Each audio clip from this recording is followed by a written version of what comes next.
अस्सलाम वालेकुम viewers, आर्टिल institute की जानिब से मैं हूं फैज़ान ज़फ़र। तो स्पैन टैग के बारे में आज हम जानेंगे।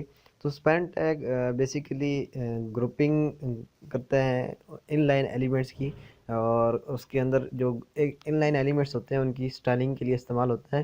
तो ये बिल्कुल उसी तरह डिव टैग की तरह है, लेकिन डिव टैग जो है वो ब्लॉक लेवल एलिमेंट्स की जो स्टाइलिंग करता है, लेकिन ये आपको इनलाइन एलिमेंट की स्टाइलिंग दिखाता है। तो चले यहाँ पे देखते हैं स्पैन का टैग। हम सिंपल इसका स्टार्टिंग एंड क्लोजिंग टैग है, तो इसमें हम कुछ भी लिख देते हैं।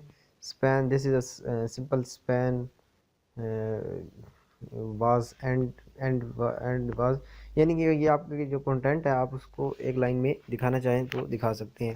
अभी यहाँ देखें, मैं एक टैग आपके पास यहाँ पे लिख के दिखाता हूँ, और उसके अंदर मैं आपको तमाम वो चीज़ें दिखाता हूँ जो ये मैं यूज़ करने जा रहा हूँ। तो ये देखें, हम यहाँ पे लिखने जा रहे हैं स्पैन, और यहाँ स्पैन क्लोज।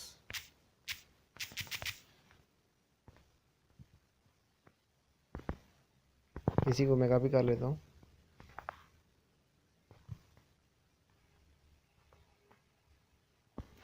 और इसके अंदर मैं टाइप करता हूँ फर्स्ट लाइन,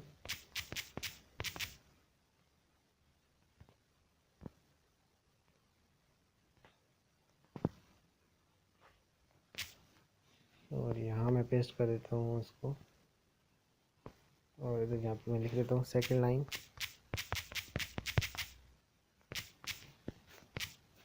नेक्स्ट मैं यहाँ पे टाइप कर देता हूँ थर्ड लाइन।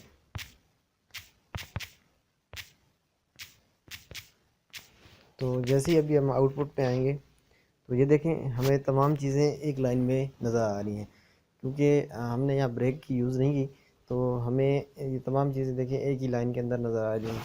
तो ये तमाम, यानी आपका जो टेक्स्ट होता है, आप बेशक जितना खुला खुला लिखें, ये एक ही लाइन में इन लाइन ले आता है। इसकी आप यहाँ पे जिस तरह स्टाइलिंग करना चाहें, साइज़, विड्थ और जिसके एट्रीब्यूट्स हैं उनको यूज़ करना चाहें वो आप कर सकते हैं। तो I hope you understand span tag. तो नेक्स्ट टाइम हम डिव टैग को देखेंगे और इसके दरमियान जो फ़र्क है वो भी जानेंगे। Thanks for watching. अल्लाह हाफिज़।